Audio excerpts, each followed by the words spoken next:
Fala, torcedor bugrino! O Derbycast está de volta nesta semana, junto com o futebol campineiro, que retorna aí às suas atividades, aos seus jogos normais, nesta quarta-feira. E com isso, eu, João Marcos Carneiro, estou aqui com o meu amigo Eduardo Martins. Tudo bom, Edu? Fala, João, torcedor bugrino, tudo bom e vocês? Estamos de volta para mais uma edição do Derbycast pós-quarentena, mas na verdade a quarentena não acabou ainda, mas o futebol vai voltar, né? Com muitas notícias do Bugre. Exatamente. O Guarani, né, que retornou às suas atividades oficialmente aqui em Campinas no dia 6 de julho, né, retornou às atividades com bola no CT ali ao lado do Brinco de Ouro e volta aos gramados então nesta quarta-feira, aliás, né, na quinta-feira para ser mais exato, contra a equipe do Botafogo às 8 da noite, na casa do adversário, entre aspas, né? Para falar a verdade, a equipe não pode jogar lá em Ribeirão, mas o jogo será no estádio 1º de maio. Vamos então, hoje, no programa, fazer um resumo de tudo que aconteceu com o Guarani de principal para esse retorno, desde que as coisas pararam lá no derby em março, em meados de março. O Guarani tinha vencido aquele derby por 3-1 e desde então o clube sofreu alguns desfalques, né? E o principal desfalque, se a gente for pegar, era para ter sido o Júnior Todinho, o artilheiro do time, que em final de contrato tinha deixado o clube e quando tudo indicava que ele realmente não permaneceria, na última semana nós fomos todos pegos de surpresa com a permanência desse jogador que é muito importante para o técnico Thiago Carpini e também para a torcida, que gosta muito dele, e para todos os seus companheiros, enfim, Edu, essa permanência aí de um alto nível de importância, né? Com certeza, João. Na minha opinião, a melhor notícia para o Guarani nesse período da quarentena foi a permanência do Júnior Todinho, né? Foi uma notícia muito ruim há um mês e meio atrás, mais ou menos, quando tinha ficado acertada a saída dele, né? Acabou não chegando a um acordo com a diretoria para a renovação de contrato, mas essa permanência chega em uma boa hora agora, né? Um pouquinho antes de retornar ao Campeonato Paulista. Na minha opinião, tem que ser comemorado quase como um reforço, porque desde o começo da temporada, o Todinho chegou em Campinas, era um jogador que não era tão conhecido, se encaixou perfeitamente no esquema tático do Thiago Carpini, fez gol no derby, é o artilheiro do Guarani no Campeonato Paulista e vice-artilheiro geral do Campeonato Paulista, com 6 gols. Então, na minha opinião, é uma grande notícia para a torcida bugrina e vai ajudar muito a equipe nessa reta final de campeonato.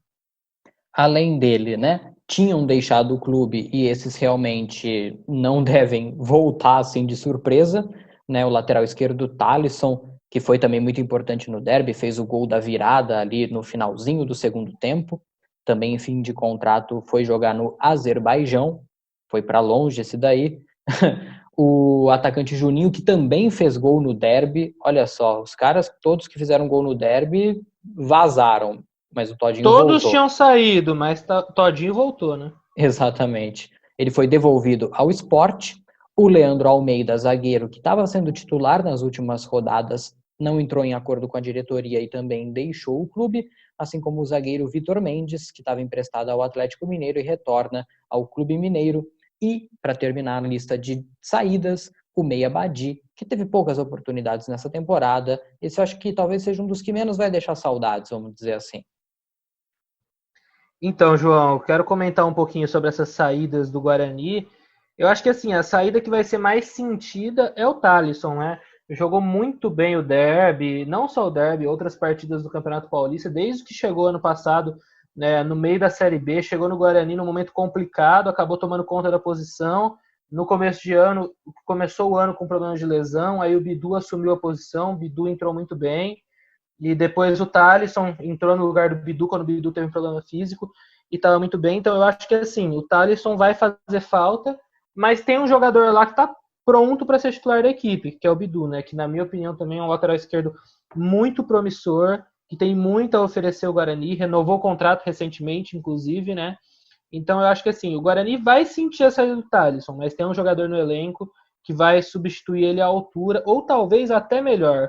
que é o Bidu, que é um jogador muito talentoso. O Juninho Piauiense, que foi devolvido para o Sport, era um jogador para compor elenco, entrou bem no derby também, como você falou, né? Fez gol, mas na minha opinião é um jogador que não vai fazer tanta falta. E a gente vai falar daqui a pouquinho das chegadas. Chegou o jogador para substituir ele já, né? E o Leandro Almeida é um jogador também que acabou saindo por causa de corte de gastos, né?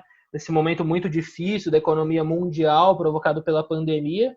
É um jogador que eu contestei, eu critiquei no começo do ano, quando ele foi contratado. Era um jogador que eu não confiava, mas acabou assumindo a posição, teve boas atuações, mas na minha visão não vai fazer tanta falta também. Eu acho que o Guarani contratou um jogador à altura, pelo menos para substituir ele.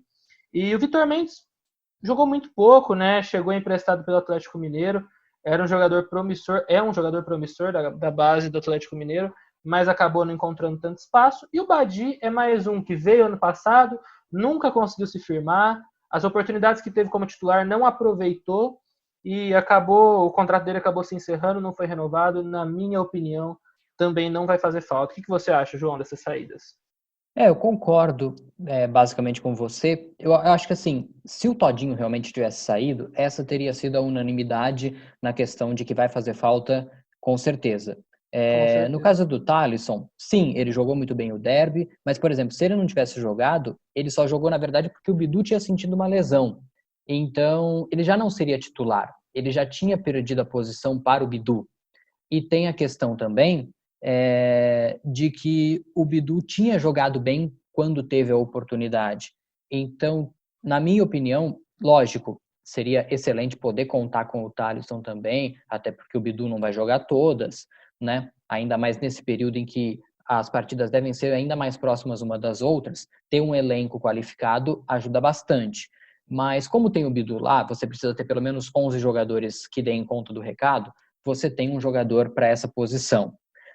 Os demais, ainda quero ver como que a zaga vai sentir ou não a falta do Leandro Almeida. Os demais só compunham elenco. Seria bom se tivessem continuado, já conheciam o trabalho, mas já que não ficaram e vieram outros jogadores para a mesma posição, não vejo muito problema. Vamos então agora às chegadas, né? Para o lugar, por exemplo, do Leandro Almeida e do Vitor Mendes, chegaram os zagueiros Didi e Valber. Para o meio de campo, no lugar do Badi, o Arthur Rezende, que estava no Bahia, né, jogou aqui a Série B do ano passado e foi muito bem, chamou a atenção do Bahia e foi para lá, acabou retornando, acho que com certeza a melhor contratação dessas todas, vai ser titular praticamente absoluto do técnico Thiago Carpini, eu imagino. E os atacantes Vagninho e Elias Carioca também chegaram. Esses devem também compor elenco. Se a gente pensar que ali do meio para frente ofensivo, além do Arthur Rezende que chegou, tem o Giovani, que era titular, tem o Lucas Crispim, tem o próprio Todinho, tem o Rafael Costa. Então, esses dois atacantes devem compor o elenco. E vamos lembrar também do volante da base, o Pedro Acorce, que estava emprestado ao Sergipe e retornou de empréstimo. Ainda não deve ter tantas chances assim. O próprio técnico Thiago Carpini, em entrevista que ele deu aqui para o Derbycast durante esse período aí de quarentena, né, disse que é um jogador que ele vê futuro, mas que ainda está meio cru, vamos dizer assim. Então a gente imagina que ele vai receber uma outra oportunidade num outro clube futuramente também, o Pedro Acorce, né, Edu? Então, João, esse mercado do Guarani na quarentena me chama bastante atenção. Eu acho que a equipe, principalmente com a confirmação da permanência do Júnior Todinho, a equipe volta ainda mais forte para a disputa do Campeonato Paulista e depois para a disputa da Série B do Campeonato Brasileiro. Começando pela zaga, Didi e Valber. O Valber é um jogador que tem pouca experiência ainda, né? Era do Atlético Paranaense, chega por empréstimo, é um jogador que vem mais para a posição que era do Vitor Mendes no elenco do Guarani. Já o Didi é uma contratação que me chama atenção, porque é um jogador que tem experiência no futebol europeu, né? Jogou de 2015 a 2018 na Turquia, no Adanaspor, e vinha bem pelo Botafogo de Ribeirão Preto desde a temporada passada, jogou Série B no Botafogo ano passado e estava jogando o Campeonato Paulista agora no Botafogo também. Eu acho que o Guarani melhora o setor defensivo com a chegada do Didi. É uma pena que ele não vai poder jogar agora no Campeonato Paulista desse ano pelo Guarani, porque ele já vinha jogando pelo Botafogo de Ribeirão Preto, mas eu acho que o Didi ajuda bastante. O Valber eu prefiro esperar um pouco, É um jogador jovem, pode trazer resultado, mas também talvez ainda não esteja pronto, mas o Didi me chama bastante atenção. No meio-campo, na minha visão, o Guarani traz um grande reforço também, um retorno, na verdade, né? Que é o Arthur Rezende, um jogador que foi muito bem na equipe na Série B do ano passado, tinha jogado o Campeonato Carioca pelo Boa Vista em 2019, se destacou, foi contratado para a Série B e nos momentos mais difíceis do Guarani na Série B ano passado, ele era o jogador que aparecia, chamava a responsabilidade, faz a bola rodar muito bem no meio-campo, bate bem na bola, cobrança de falta, escanteio.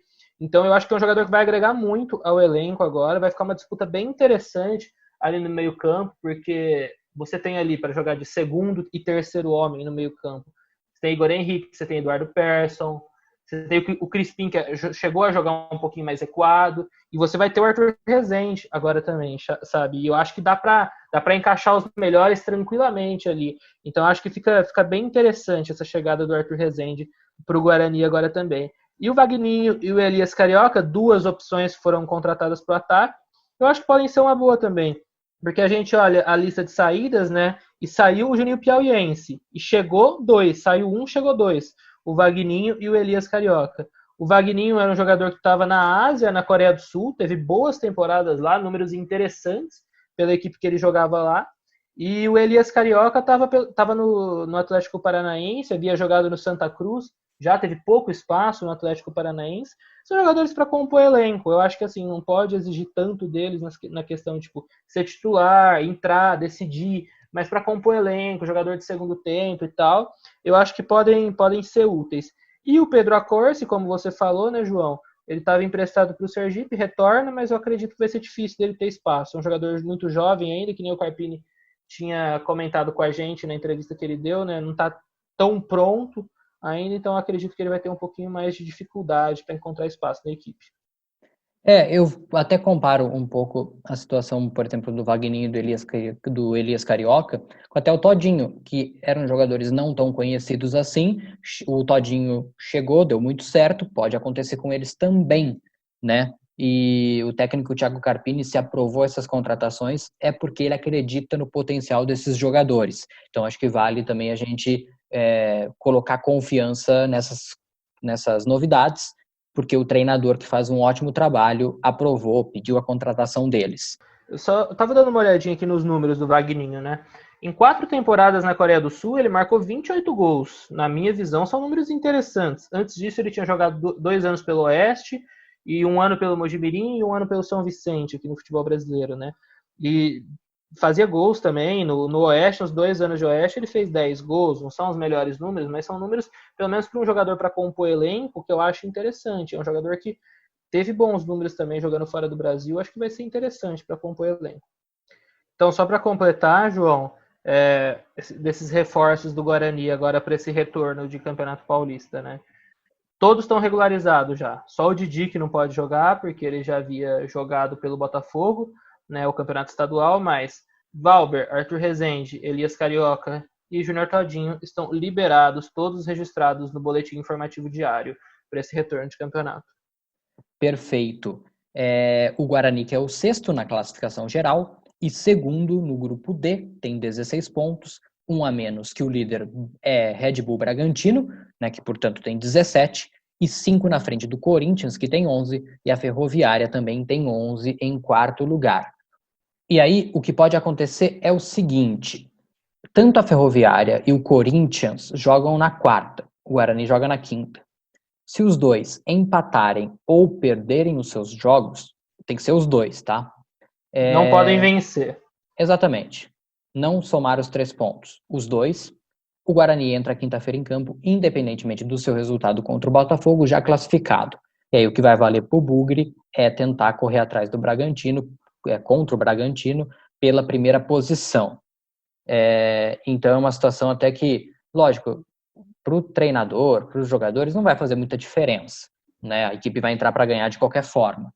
Mas é uma situação que pode tirar um peso das costas, assim, pode deixar um pouco mais tranquilo, não ficar olhando para ver o que vem de trás, enfim. E ainda de quebra, enfrenta um adversário direto da sua maior rival, a Macaca, né? A Ponte Preta, que é o Botafogo, que também briga ali na parte de baixo da tabela. Então é uma situação que tem muito bugrino de olho também, além da classificação do Guarani, em tentar ver o que pode fazer para talvez prejudicar a Ponte. Tem até uma questão que chama atenção, né, João? A gente conhece até torcedores bugrinos que falam, se tiver classificado é bom entregar, né? Para complicar a vida da Ponte e tal. Mas a gente sabe que dentro de campo não existe isso, né? O Guarani, desde a diretoria, comissão técnica e o elenco, é um clube profissional. Eu, pelo menos, não consigo enxergar nenhuma possibilidade nessa questão de facilitar, de entregar, mas é um ingrediente a mais que envolve o jogo, mexe com os torcedores, né? Então, se Ferroviária e Corinthians não vencerem quarta-feira, o Guarani chega classificado já na quinta, enfrentando o Botafogo, que é um concorrente direto contra o rebaixamento, e está lá embaixo junto com a Ponte Preta. Então é mais um ingrediente que mexe com esse retorno do Campeonato Paulista. E uma vitória pode até garantir nessa rodada mesmo a liderança, porque se pegar o Bragantino, joga contra o São Paulo no Morumbi. Então não é um jogo fácil. O São Paulo vinha bem até a parada, né? Vinha jogando um bom futebol. Então é um jogo complicado para o Bragantino também. Tudo bem, é um duelo de Série A do Campeonato Brasileiro e tal. O Bragantino tem uma boa equipe, mas também não é um jogo fácil. Então, fazendo uma projeção assim, o Guarani pode sim terminar essa penúltima rodada líder do grupo. E dependendo só de si na última rodada para permanecer em primeiro. E aí, vamos ver o que o pessoal vai fazer no mata-mata, mas de poder ter pelo menos um mando de campo, né, na partida do mata-mata das quartas de final. Apesar de que aparentemente não vai fazer muita diferença, né? Jogar em casa ou não, porque não está podendo jogar em Campinas. Mas, de qualquer forma, né? Então, João, mas mesmo assim, eu acho que é algo que chama atenção e o Guarani, na minha opinião, tem que correr atrás, sabe? Mesmo essa questão do mando de campo não fazendo tanta diferença nesse momento que a gente está vivendo, mas a equipe chega valorizada, chega com moral para as quartas de final se classificar em primeiro, né? Ainda mais tendo no grupo duas equipes de Série A, que é o Red Bull Bragantino e o Corinthians, né? Então, na minha opinião, ainda mais enfrentando um adversário que eu acho tão fraco como a equipe do Botafogo de Ribeirão Preto, cheio de problemas desde o início do campeonato, agora a situação está ainda pior, eles estão numa situação bem dramática lá embaixo na tabela de classificação.